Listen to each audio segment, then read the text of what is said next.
I'd like to thank my colleague from Indiana. Thank you, Mr. Speaker.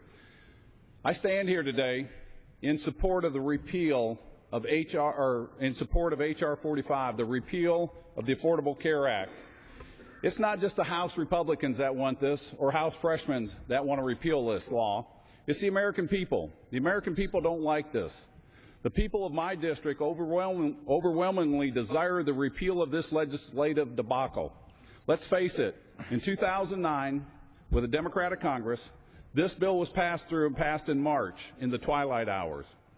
The Speaker said, and I think we all remember those infamous words, we have to pass it to see what's in it. We have to pass it to see how it's going to work. America deserves better. Americans deserve better, and they demand better. The Affordable Care Act is the #1 job-killing bill in America. When the President speaks of job creation and stimulating the economy, the 800-pound gorilla in the room that nobody talks about is the Affordable Care Act. It's the #1 job-killing bill, bar none. A couple examples. I had a person call in today. This young lady said, one of my constituents said that even though she doesn't have insurance, it's because she doesn't have a job. And the reason she doesn't have a job is because of this bill. It's getting in the way of job creation. Another business owner I know, he's got 350 employees.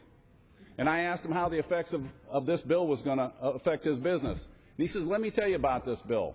I could expand my business right now, and I could add 100 new employees, but I'm not doing anything because of the estimated cost of this bill. Now think about that.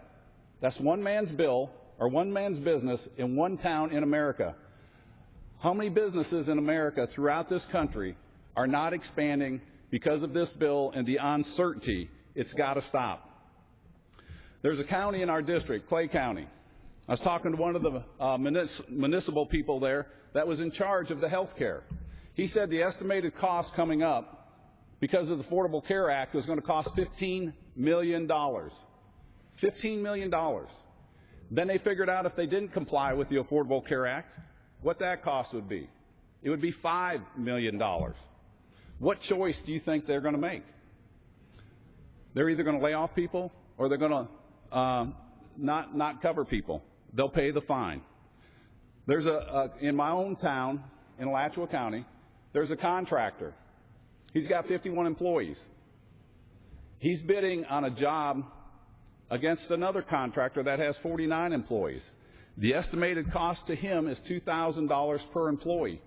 So this contractor with the 51 is starting on the same line with this guy that has 49, and he's going to owe $102,000 more in his opening bid. And I asked him what he's going to do, and he says, most common sense thing to do is to lay off some people so I don't have to pay for that. And again, I hear this story over and over and over again. Mr. Speaker, it seems the President himself doesn't really like his plan that much either. In spite of all the glowing speeches he gives, the President himself has signed into law. He has signed into law himself, Mr. Speaker, repeals of certain Obamacare provisions on seven different occasions. When the President claimed that his plan would lower the cost of health care for Americans, he left out the fact that about 7 million Americans would just lose their health care altogether. Estimated insurance costs for the younger generation, they can expect their insurance premiums to increase from what they are today, 150 to 175%. When the President claimed that under his plan, no family making less than $250,000 a year would see taxes increase, he completely left out the fact that there are 21 new taxes in this bill. And these are taxes that are on not just the wealthy, but all Americans at all income levels. It's a bad bill, and this is not what America wants. The whole point of the Affordable Care Act was to create health reform, which implies not just health care, but health prevention. But what happens is with this bill, the Supreme Court said, after 3.5 years of this bill being out there and reviewing it, they said it's not health care, it's a health tax. And the bottom line is it's going to create where people have less insurance. And then we have to think about who will collect these taxes. The IRS. The very same IRS that's under a criminal investigation, we found out today. Americans don't want this. Americans are a caring, generous, and a charitable people. We will always make sure that the least fortunate among us are cared for.